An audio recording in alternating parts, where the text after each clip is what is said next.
Hello cuties, welcome back to Vidyarthi. I am Kansha, your English teacher. Today we are going to start class 8 unit 4 environment, जो कि हमारे environment से related ही कोई ना कोई कहानी हर बार होने वाली होती है। तो ये क्या है, Waiting for the Rain, ये चैप्टर होने वाला है बड़ा ही इंटरेस्टिंग आपके लिए, क्योंकि ये एक छोटे से फार्मर की एक प्यारी सी कहानी है। ठीक है, आइए जानते हैं। यहाँ पर भी आपको एक मॉरल मिलने वाला है, the wisdom of the drought, values journey. तो फार्मर का नाम है वेलू और भाई हर साल वो बढ़िया बढ़िया क्रॉप्स उगाता था और 6 साल से बढ़िया हार्वेस्ट भी मिल रहा था। लेकिन उसके बाद एक ऐसा साल अब आ जाता है जब बारिश बिल्कुल नहीं पड़ती, सूखा पड़ जाता है, ड्रॉट पड़ जाता है, क्रैक्स आ जाते हैं इस तरीके से अर्थ में, और वो कुछ भी क्रॉप नहीं उगा पाता, परेशान हो जाता है। लोग कहते हैं एस्ट्रोलॉजर पे जाओ, वो ये नहीं मानता, वो जाता है वेदर ऑफिस वाले बोलते हैं पता नहीं ऐसा क्यों हो रहा है, हम नहीं बता सकते कब बारिश होगी। फिर वो मिलता है किससे, एक लेडी से, एक ओल्ड लेडी से, तो जो उनको कुछ ना कुछ ऐसा बताती हैं जिससे वो बड़े ही खुश हो जाते हैं और भाई घर हंसी हंसी जाते हैं और उन्हें रिजल्ट भी फिर मिल जाता है। एट द एंड उनकी क्रॉप ग्रो हो जाती है। तो आइए जानने के लिए आपको पूरी वीडियो देखनी पड़ेगी कि ये जो ओल्ड वुमेन है इन्होंने आखिर ऐसा क्या बताया वेलू को जिससे उनकी खुशियां वापस आ जाती हैं और बारिश के साथ आ जाती हैं, है ना। इसी के साथ अगर आपको पढ़ाई लिखाई में दिक्कत परेशानी समस्या आ रही है तो करना क्या है, www.evidyarthi.in पे जाना है और फ्री डाउनलोड कर लेना है जो भी आपको चाहिए, जैसे कि MCQ, solution, sample paper, important question, previous year के क्वेश्चन आंसर्स भी आपको यहाँ पर मिल जाएंगे, जिससे एग्जाम एकदम बढ़िया हो जाते हैं। साथ ही साथ नोट, समरी, वीडियोस, बुक सब अवेलेबल है ऑल इन वन एक ही प्लेटफॉर्म पे, जो कि है ई-विद्यार्थी। तो स्टार्ट करते हैं इस चैप्टर को और जानते हैं कि उन्होंने आखिर यानी उस ओल्ड लेडी ने वेलू को क्या समझाया। नमस्ते बच्चों, वेलकम। आज हम एक बहुत ही प्यारी और दिल को छू लेने वाली कहानी पढ़ेंगे। कहानी का नाम है वेटिंग फॉर द रेन और इसे लिखा है कामाक्षी बाला सुब्रमण्यन ने। जैसा कि नाम से ही साफ है, ये कहानी बारिश के इंतजार के बारे में है। लेकिन बच्चों, ये सिर्फ इंतजार की कहानी नहीं है। ये हमें सिखाएगी धैर्य के बारे में, यानी पेशेंस, और प्रकृति के बारे में, यानी हमारी नेचर के बारे में। कुछ ऐसी गहरी बातें जो शायद हमने पहले कभी सोची भी ना हो। अच्छा, कहानी शुरू करने से पहले चलो एक छोटा सा काम करते हैं। सब लोग अपनी आंखें बंद करो, जस्ट फॉर अ मोमेंट, और सोचो। बहुत गर्मी पड़ रही है, ऐसी गर्मी के स्कूल से आने का भी मन ना करें। जमीन एकदम तप रही है और फिर अचानक आसमान में काले काले बादल आ जाते हैं, ठंडी हवा चलती है और फिर बारिश की पहली बूंदें जब वो सूखी मिट्टी पर गिरती है ना, तो एक सौंधी सी खुशबू आती है। फील किया है कभी? बस उसी एहसास को, उसी फीलिंग को अपने मन में रखो, क्योंकि हमारी पूरी कहानी इसी इंतजार और इसी एहसास के इर्द गिर्द घूमती है। तो चलिए अब सीधा कहानी में चलते हैं। हमारी कहानी का जो मेन हीरो है, जो प्रोटैगनिस्ट है, वो एक किसान है। नाम है उसका वेलू। और कहानी शुरू होती है एक ऐसी सुबह से जब वेलू का मन बहुत चिंतित है, बहुत एंग्शियस है। उसकी आंखों में एक उम्मीद है, पर साथ ही साथ एक डर भी है। आखिर ऐसी क्या बात है? ऐसा क्या हुआ है जो वेलू इतना परेशान है? आइए देखते हैं। सोचो बच्चों, जब आप सुबह उठते हो तो आपके मन में पहला ख्याल क्या आता है? आज स्कूल जाना है या आज टिफिन में क्या होगा, यही सब ना। लेकिन वेलू की आंख खुलते ही उसके मन में, उसके दिल में बस एक ही बात आती है, I hope it rains at least today. हे भगवान, काश काश आज तो बारिश हो जाए। ये सिर्फ एक लाइन नहीं है बच्चों, इस एक लाइन में उसकी पूरी डेस्परेशन, मतलब उसकी बेचैनी, उसकी लाचारी, सब कुछ छिपा हुआ है। ऐसा लगता है जैसे वो हर रोज, हर सुबह बस इसी एक उम्मीद के सहारे उठता है। अब नैरेटर हमें उस सुबह का सीन दिखाते हैं। ध्यान से सुनिए इन शब्दों को। The sun was beginning to rise, glowing crimson like fire. There was not a cloud in the sky. मतलब सूरज उग रहा था और आग की तरह क्रिम्सन चमक रहा था, और आसमान में एक छोटा सा भी बादल नहीं था, बिल्कुल साफ। अब यहाँ एक नया वर्ड है, क्रिम्सन। क्या मतलब हो सकता है इसका? क्रिम्सन का मतलब होता है एकदम गहरा लाल रंग। पता है कैसा? जैसे जब आग में लोहा तपता है ना और एकदम लाल सुर्ख हो जाता है, बिल्कुल वैसा लाल।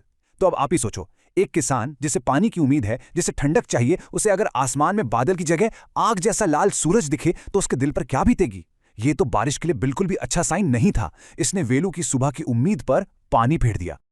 और जैसे ही वेलू ने इस आसमान को देखा, उसके दिल में जो थोड़ी बहुत होप थी वो भी टूटने लगी और वो अपने आप से धीमी आवाज में बुड़बुड़ाया, it doesn't look encouraging. Encouraging का मतलब होता है हिम्मत बढ़ाने वाला, होपफुल। तो वेलू कह रहा है कि आसमान को देखकर बिल्कुल हिम्मत नहीं मिल रही। दूर दूर तक बारिश की कोई उम्मीद, कोई आशा नजर नहीं आ रही थी। यहाँ राइटर हमें बताते हैं कि वेलू की परेशानी कितनी बड़ी है। ऐसा नहीं था कि वेलू एक आलसी किसान था, बिल्कुल नहीं। पिछले 6 सालों से उसने अपनी जमीन पर खूब मेहनत की थी और जमीन ने भी एक माँ की तरह उसे कभी निराश नहीं किया, हमेशा अच्छी फसल दी। लेकिन इस साल पता नहीं क्या हुआ, बारिश आई ही नहीं। दिन बीते, फिर हफ्ते बीते और फिर महीने बीत गए और धरती सूखकर पत्थर जैसी सख्त हो गई। उसके ऊपर एक क्रस्टेड लेयर जम गई, यानी एक मोटी सख्त पपड़ी, और पूरी जमीन में बड़ी बड़ी दरारें पड़ गईं। वो जमीन अब बैरन हो चुकी थी, बंजर, और वो फोरलॉन लग रही थी। फोरलॉन एक बहुत ही ब्यूटीफुल वर्ड है बच्चों। इसका मतलब होता है बिल्कुल अकेला, उदास, जैसे सब ने उसे छोड़ दिया हो।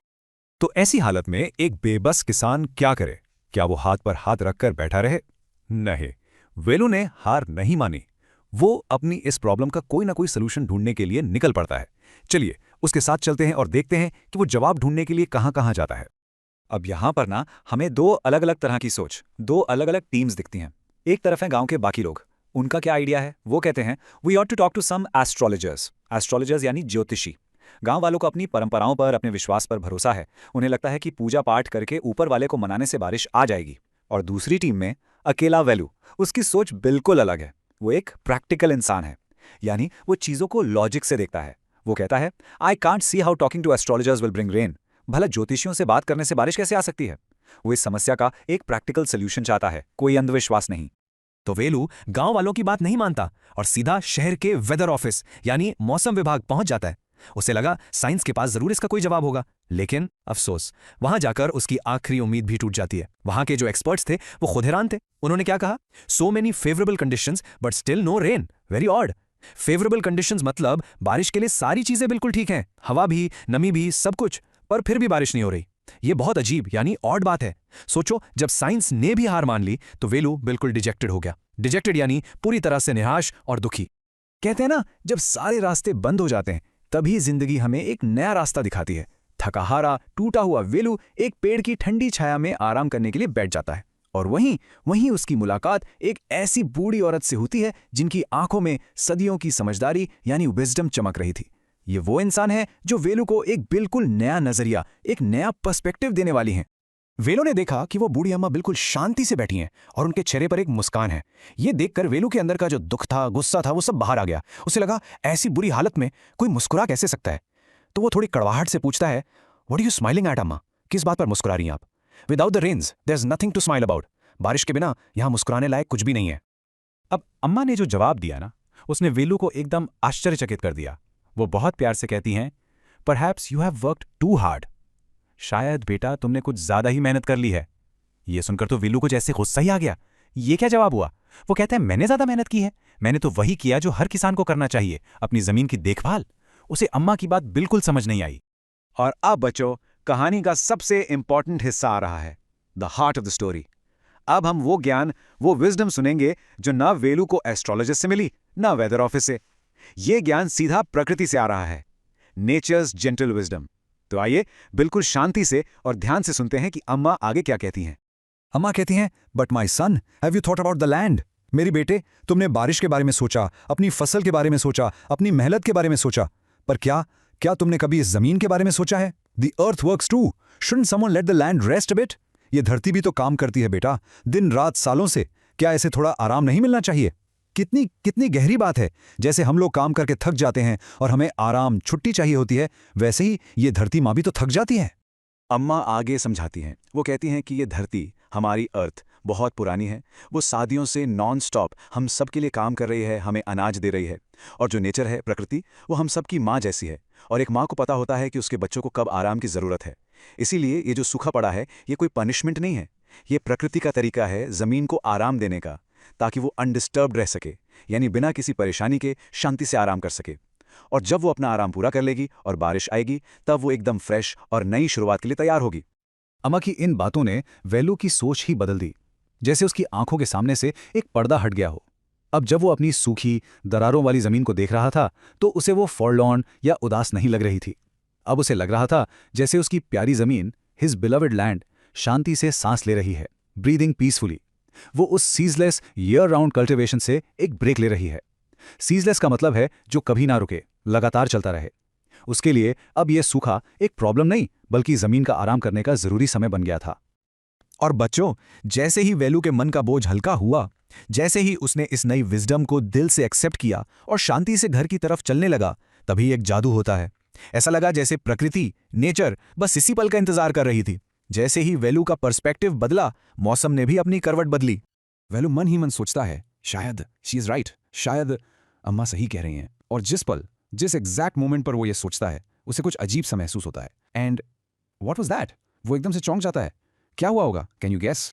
और फिर एक के बाद एक बारिश के सारे साइंस आने लगते हैं। सबसे पहले उसकी पीठ पर ठंडी हवा का एक झोंका, अ कूल ब्रीज। फिर उसके कंधे पर पानी की एक नन्ही सी बूंद, अ टाइनी ड्रॉप। जब वो ऊपर देखता है तो पूरे आसमान में काले बादल घिर रहे थे। और फिर दूर से बिजली की चमक, लाइटनिंग और बादलों की गरज, थंडर की आवाज आती है। वेलू का दिल खुशी से नाच उठता है। इंतजार आखिरकार खत्म होने वाला था। और फिर बारिश शुरू हो जाती है। लेकिन राइटर कहते हैं कि वो सिर्फ पानी नहीं था, वो थी स्वीट फ्रेग्रेंट रेन, मीठी और खुशबूदार बारिश। ऐसी बारिश जो अपने साथ जमीन के लिए प्यार और नई जिंदगी का पैगाम लाई थी। और वेलू, वो बच्चों की तरह हंसता हुआ, खुशी से झूमता हुआ अपने घर की तरफ दौड़ पड़ता है। उसका चेहरा बारिश की बूंदों से भीग रहा था और इसकी आंखों में खुशी के आंसू थे। तो बच्चों, ये कहानी यहाँ खत्म होती है। तो आई होप अब आपको ये पता चल चुका होगा कि वो जो ओल्ड लेडी होती है वो बताती है वेलू को कि भाई कैसे जो एक एनवायरनमेंट होता है, एक जो नेचर है, उसका अपना ही एक साइकिल है और हमें एक पेशेंस, रिस्पेक्ट रखना चाहिए, एक अंडरस्टैंडिंग रखनी चाहिए अपने इस नेचर के लिए। ये है मॉरल ऑफ द स्टोरी। तो तब तक के लिए फिर मिलेंगे। Bye bye क्यूडीज। सो आपने करना क्या है? लाइक, सब्सक्राइब एंड शेयर अगर चैप्टर अच्छे से समझ आया है तो।